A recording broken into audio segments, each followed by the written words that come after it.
അസ്സലാമലൈക്കും, welcome back. അപ്പോൾ ഇന്നത്തെ നമ്മുടെ റെസിപ്പി ഒരു കാരമൽ പുഡിംഗ് ആണ്. ഇതിനൊക്കെ നമുക്ക് ചേന ഗ്രാസോ അതുപോലെ ജലാറ്റിനോ ഓവനൊന്നും ഇല്ലാണ്ട് 3 ഇൻഗ്രീഡിയൻസ് വെച്ചിട്ടാണ് നമ്മളിത് റെഡിയാക്കിയിട്ട് എടുക്കുന്നത്. അപ്പോൾ നമുക്ക് വീട്ടിലേക്ക് പോവാം. ഭയങ്കര ടേസ്റ്റി ആയിട്ടുള്ള ഒരു പുഡിംഗ് തന്നെയാണിത്. അപ്പോൾ വീഡിയോ കണ്ടുകൊണ്ടിരിക്കുന്ന സമയത്ത് നിങ്ങൾക്ക് ഇഷ്ടപ്പെടുവാണെങ്കിൽ നിങ്ങളുടെ എല്ലാ സപ്പോർട്ടും ഉണ്ടാവുക. അപ്പോൾ ഇതിന് വേണ്ടിയിട്ട് ഞാനിതുപോലൊരു സോസ് പാനിലേക്ക് 1 കപ്പ് പാൽ ഒഴിച്ച് കൊടുക്കുന്നുണ്ട്. ഇതിലേക്ക് 1/2 കപ്പ് പഞ്ചസാര ചേർക്കുന്നുണ്ട്. അതുപോലെ 5 ടേബിൾ സ്പൂൺ കോൺഫ്ലവർ ആണ് ചേർത്ത് കൊടുക്കുന്നത്. എന്നിട്ട് ഇത് നന്നായിട്ട് നമുക്ക് ഒന്ന് മിക്സ് ആക്കിയിട്ട് എടുക്കാം. ഈ ഒരു 1/2 കപ്പ് പഞ്ചസാര ഇതിലേക്ക് ആവശ്യത്തിന് മധുരം ഉണ്ട് കേട്ടോ. ഇനിയിപ്പോൾ അതിൽ കൂടുതൽ മധുരം നിങ്ങൾക്ക് വേണമെന്നുണ്ടെങ്കിൽ കുറച്ചുകൂടി പഞ്ചസാര ചേർത്ത് കൊടുക്കാവുന്നതാണ്.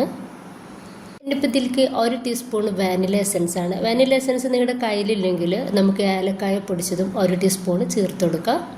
ഇനിയിപ്പോൾ ഒന്നുകൂടി നന്നായിട്ടൊന്ന് മിക്സ് ആക്കിയിട്ട് എടുക്കുക. ഈ ഒരു ടൈമിൽ ഞാൻ തീ കത്തിച്ച് കൊടുത്തിട്ടില്ല. നന്നായിട്ട് മിക്സ് ആക്കി കൊടുത്തതിന് ശേഷം വേണം നമ്മൾ തീ കത്തിച്ച് കൊടുക്കാൻ വേണ്ടിയിട്ട്. ഈ ഒരു ടൈമിൽ ഞാൻ തീ ഒന്ന് കത്തിച്ചെടുത്തിട്ടുണ്ട്. നമുക്ക് ലോ ഫ്ലെയിമിൽ ഇട്ടിട്ട് വേണം ഈ ഒരു കോൺഫ്ലവർ വേവാക്കിയിട്ട് എടുക്കാൻ വേണ്ടിയിട്ട്. ഈ ഒരു പാലൊന്ന് തളിച്ച് കിട്ടുമ്പോൾ തന്നെ നമുക്ക് കോൺഫ്ലവറും റെഡി ആയിട്ട് കിട്ടിക്കോളും. അപ്പോൾ ലോ ഫ്ലെയിമിൽ ഇട്ടിട്ട് നമ്മൾ ഈ ഒരു കോൺഫ്ലവർ വേവാക്കിയിട്ട് എടുക്കുക. കാരണം നമ്മൾ ഹൈ ഫ്ലെയിമിലേക്ക് ഇട്ടിട്ട് വേവാക്കിയിട്ട് എടുക്കുന്ന സമയത്ത് ഈ ഒരു കോൺഫ്ലവറിൻ്റെ പച്ച ഉണ്ടാവും. അപ്പോൾ അതില്ലാണ്ടിരിക്കാൻ വേണ്ടിയിട്ടാണ് ഞാൻ ലോ ഫ്ലെയിമിൽ ഇട്ടിട്ട് വേവിച്ചെടുക്കാൻ വേണ്ടിയിട്ട് പറയുന്നത്. ഇനിയിപ്പോൾ ഇത് നമുക്ക് നന്നായിട്ടൊന്ന് കുറുകി കിട്ടണം.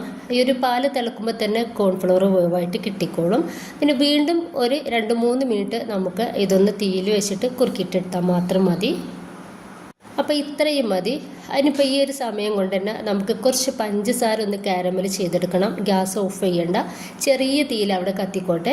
ഇനിയിപ്പോൾ ഞാനിതിൽ 1/3 കപ്പ് പഞ്ചസാര ഒന്നൊരു പാനിലേക്ക് ഇട്ട് കൊടുക്കുന്നുണ്ട്. നന്നായിട്ട് ചൂടായിട്ടുള്ള പാനിലേക്ക് വേണം പഞ്ചസാര ഇട്ട് കൊടുക്കാൻ വേണ്ടിയിട്ട്. നമുക്കിതൊരു മീഡിയം ഫ്ലെയിമിൽ ഇട്ടിട്ട് പഞ്ചസാര ഒന്ന് കാരമൽ ചെയ്തിട്ടെടുക്കാം. അപ്പോൾ ഈ ഒരു പഞ്ചസാര പകുതിയോളം ഒന്ന് റെഡി ആയിട്ടുണ്ട്. ഈ ഒരു സമയത്ത് നമുക്ക് തീ ഒന്ന് ഏറ്റവും ലോയിലേക്ക് ഇട്ട് കൊടുക്കുക. എന്നിട്ട് ഈ ഒരു പഞ്ചസാര കാരമൽ ചെയ്തിട്ടെടുക്കുക. ഇത്രയും ആയി കഴിഞ്ഞാൽ നമുക്ക് ജസ്റ്റ് ഇതൊന്ന് മിക്സ് ആക്കി കൊടുക്കുക. അപ്പോൾ ഈ ഒരു കാരമൽ ചെയ്തത് നമുക്ക് അധികം ഡാർക്ക് കളർ ആവണ്ട. അധികം ഡാർക്ക് കളറായി കഴിഞ്ഞാൽ ഒരു കയ്പ്പ് ടേസ്റ്റ് ഉണ്ടാവും. അപ്പോൾ ഇതാ ഈ ഒരു സമയത്ത് നമുക്ക് ഇത് നമ്മുടെ ആ ഒരു പാലിൻ്റെയും കോൺഫ്ലവറിൻ്റെയും മിക്സിലേക്ക് ഇത് ഒഴിച്ചു കൊടുക്കുക. ഇത്രയും മതി.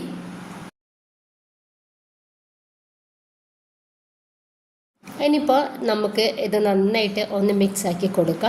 അപ്പോൾ ഇത് ചെറുതായിട്ടൊരു കട്ടൊക്കെ ഉണ്ടാവും കേട്ടോ, കുഴപ്പമൊന്നുമില്ല. അത് വേഗത്തിൽ ഒന്ന് അലിഞ്ഞ് കിട്ടിക്കോളും. പിന്നെ നന്നായിട്ട് തന്നെ ഒന്ന് മിക്സ് ആക്കി കൊടുക്കുക.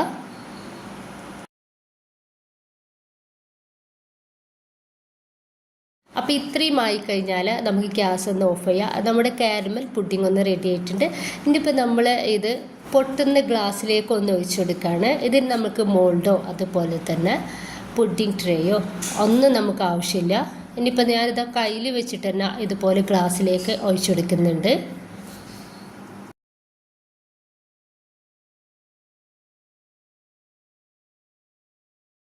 ഇനിയിപ്പോൾ ഞാൻ കുറച്ച് കടല എടുത്തിട്ടുണ്ട്. അതൊന്ന് ജസ്റ്റ് ഒന്ന് പൊടിച്ചെടുത്തിട്ടുണ്ട് കേട്ടോ. അതിൻ്റെ തോലൊക്കെ ഒന്ന് ഒഴിവാക്കിയിട്ടുണ്ട്. അപ്പോൾ അതൊന്ന് ഈ ഒരു പുഡിങ്ങിൻ്റെ ഈ ഒരു ഗ്ലാസിൻ്റെ നടുവിലേക്കായിട്ട് ഇട്ട് കൊടുക്കുന്നുണ്ട്. അപ്പോൾ ഒരു പുഡിങ് കഴിക്കുന്ന സമയത്ത് ഈ ഒരു കടല കടിക്കുമ്പോൾ ഭയങ്കര ടേസ്റ്റാണ് നമ്മുടെ ഒരു പുഡിങ്ങിന് ഉണ്ടാവുക. ഇനിയിപ്പോൾ നമുക്കിത് നന്നായിട്ട് ചൂടാറിയതിൻ്റെ ശേഷം നമുക്ക് ഫ്രിഡ്ജിലേക്ക് നന്നായിട്ടൊന്ന് തണുക്കാൻ വേണ്ടിയിട്ട് മാറ്റി വെക്കാം. അപ്പോൾ പുഡിങ്ങൊക്കെ നന്നായിട്ട് തണുത്തതിന് ശേഷം വേണം നമ്മൾ കഴിക്കാൻ വേണ്ടിയിട്ട്. ഇനിയിപ്പോൾ ഞാൻ ഒരു 2 മണിക്കൂറോളം ഫ്രിഡ്ജിൽ വെച്ചിട്ട് നന്നായിട്ട് സെറ്റാക്കി എടുത്തിട്ടുള്ള പുഡിങ്ങാണ്. അപ്പോൾ ഈ ഒരു പുഡിങ് ഭയങ്കര ടേസ്റ്റാണ്. കുറഞ്ഞ ചേരുവ മാത്രം വെച്ചിട്ടാണ് നമ്മളിത് ഉണ്ടാക്കിയിട്ട് എടുത്തിട്ടുള്ളത്.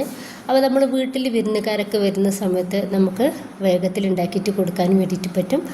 അപ്പോൾ തണുപ്പുണ്ടെങ്കിൽ കുറച്ചും കൂടി ഒരു ടേസ്റ്റാണ് നമ്മുടെ പുഡിങ്ങിന് ഉണ്ടാവുക. അപ്പോൾ എല്ലാവരും ഒന്ന് ട്രൈ ചെയ്ത് നോക്കുക. ഇഷ്ടമായിട്ടുണ്ടെങ്കിൽ നിങ്ങളുടെ എല്ലാ സപ്പോർട്ടും ഉണ്ടാവുക. ഇൻഷാ അല്ലാഹ്. Okay, by.